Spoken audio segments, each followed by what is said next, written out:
नमस्कार, मैं हूं उदय भगत और आप देख रहे हैं यूएनएन। कल 15 अगस्त था, देश की आज़ादी का दिन।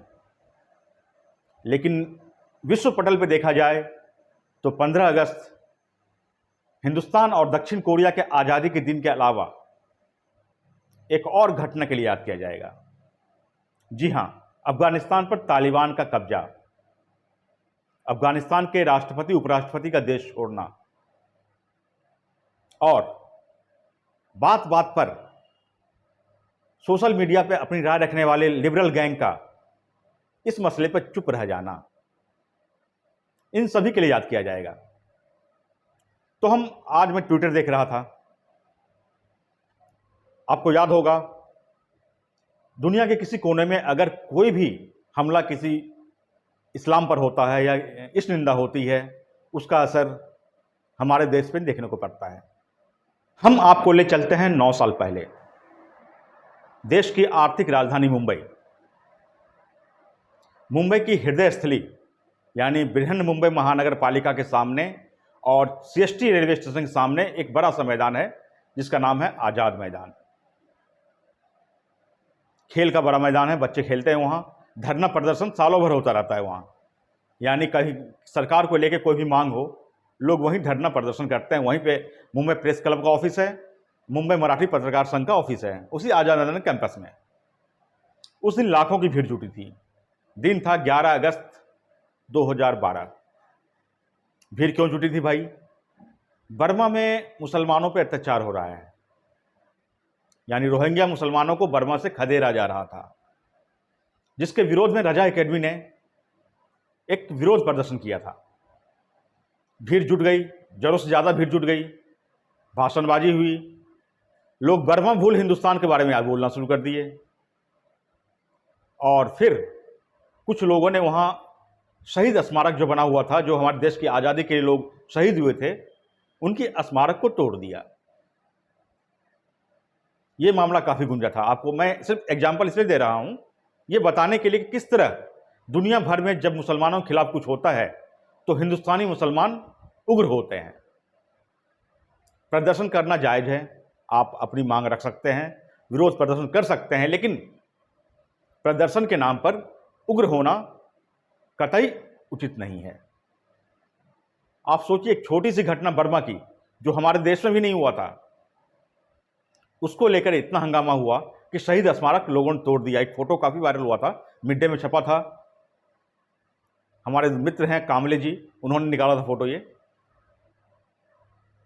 जो शहीद स्मारक पे लात रख के फोटो निकलवाया था बंदों ने। सोचो कि किस हद तक की मानसिकता के शिकार होंगे लोग। खैर, अभी तक उनको सजा नहीं हुई है, जेल में गए, वापस आ गए, सजा नाम की चीज़ नहीं हुई।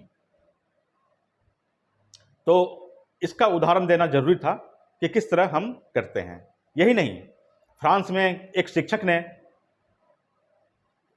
मोहम्मद साहब का एक कार्टून बना दिया।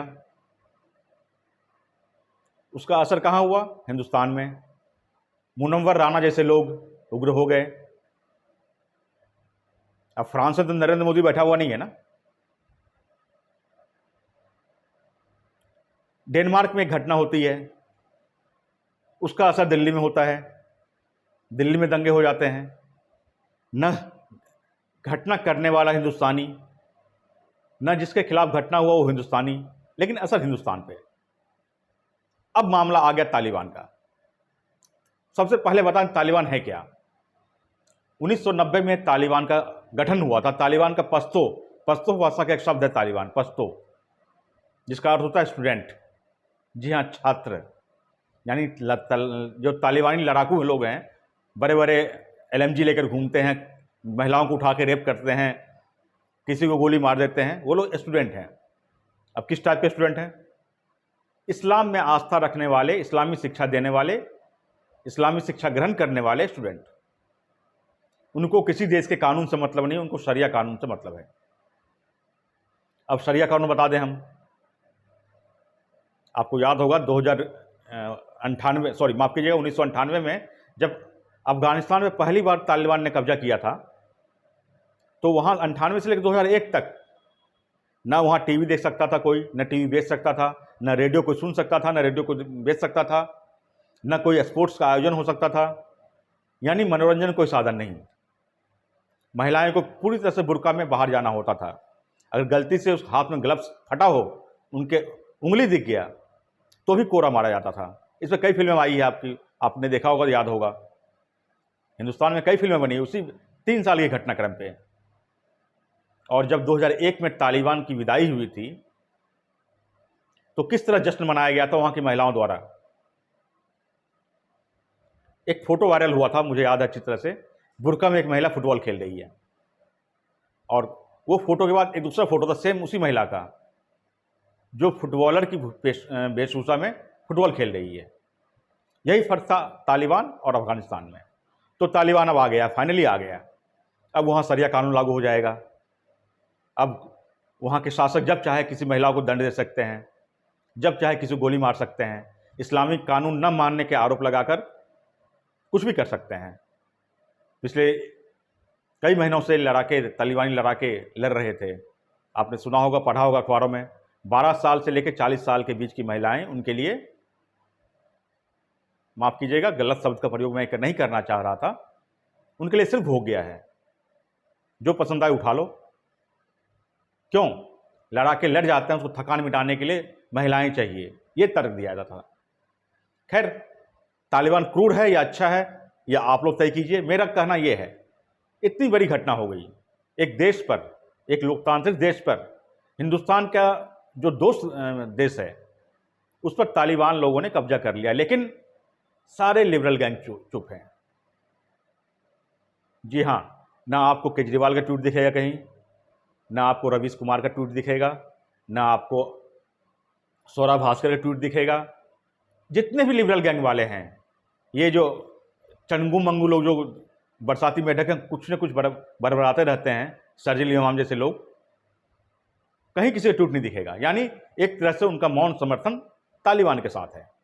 अब तालिबान, हालांकि तालिबान ने कल आते ही पहली बात जो कही थी, हम भारत से दोस्ती का रुख अख्तियार करना चाहते हैं। अच्छी बात है, भारत मजबूत है आज की तारीख में, तो दोस्ती हर कोई चाहेगा। लेकिन हमारे जो देश के लिबरल गैंग हैं वो क्या कर रहे हैं? क्या उनका फर्ज नहीं बनता है तालिबान का विरोध करें? क्या उनका फर्ज नहीं बनता है अफगानिस्तान का साथ दें?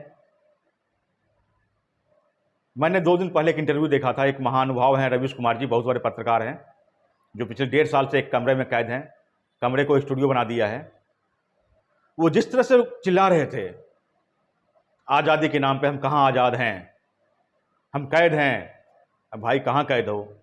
आपके ही ट्विटर अकाउंट पे, एनडीटीवी ट्विटर अकाउंट पे एक ट्वीट डाला जाता है कोरोना के लेकर, और उसमें एक फोटो में, फाइल फोटो में एक मुस्लिम का फोटो दिखाकर उसको कोरोना टेस्ट किया जाता है। उसके नीचे पहला कमेंट आता है सर्जिल उस्मान का, जो किस रिपोर्टर ने ये लिखा है उसका नाम बता दो। वैसे मुझे पता चल जाएगा, लेकिन नाम बता दो। और सारे धर्मांध लोग, धर्मांध, जी हाँ, जो असल धर्मांध लोग हैं, मेरे पास ट्वीट, हालांकि ट्वीट डिलीट हो गया है, लेकिन मेरे पास स्क्रीनशॉट है, उसके नीचे जो कमेंट है वो भी लिखा हुआ है। किस बेहूदगी से एनडीटीवी को गाली दे रहे थे, वही एनडीटीवी जो दिन रात कोसते रहता है नरेंद्र मोदी को, जो दिन रात कोसते रहता है योगी आदित्यनाथ को। किसी ने उसको जान से मारने की धमकी नहीं दी, लेकिन एक सिंपल सा ट्वीट, सिर्फ एक फोटो के कारण इतना हंगामा हो गया। 3 घंटे बाद एनडीटीवी ने ट्वीट को डिलीट कर दिया। जी हाँ, और एनडीटीवी की वेबसाइट में जो आर्टिकल था सेम उसी चीज़ का, वहाँ से फोटो हटा के कोई और फोटो लगा दिया। मुझे हंसी आई वहाँ कमेंट पढ़ के, गाल डॉट डॉट डॉट, यहाँ गाली है, ये गाली एनडीटीवी के लिए था। लिखा था मुसलमान का फोटो क्यों लगाया, किसी पंडित का क्यों नहीं लगाया। और ब्लू टिक वाले लोग ऐसा बोल रहे हैं। तो खैर, मेरा कहने का मतलब ये था, जो कहीं ना कहीं लिबरल गैंग न मुसलमान के दोस्त हैं न हिंदू के दोस्त हैं, वो सिर्फ हिंदुस्तान के दुश्मन हैं। उनका काम लोगों को भड़काना है, अपनी रोटी सेकना है।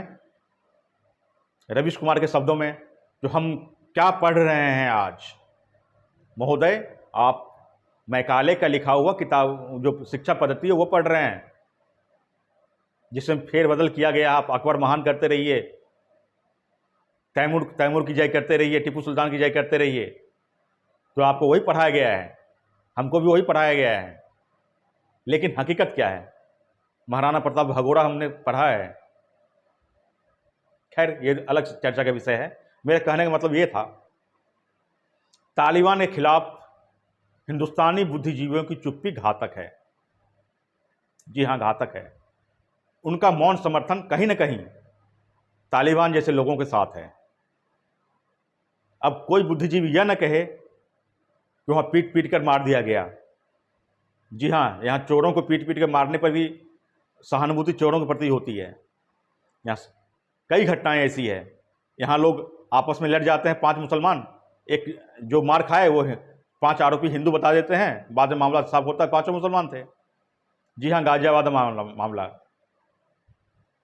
खैर, ये चर्चा के विषय नहीं है हमारा। हम यही कहेंगे, बुद्धिजीवी लोग, आप लोग बुद्धिहीन जीवी लोग हैं, और जो यहाँ के पढ़े लिखे मुसलमान हैं, उनकी चुप्पी उनके समाज के लिए घातक है।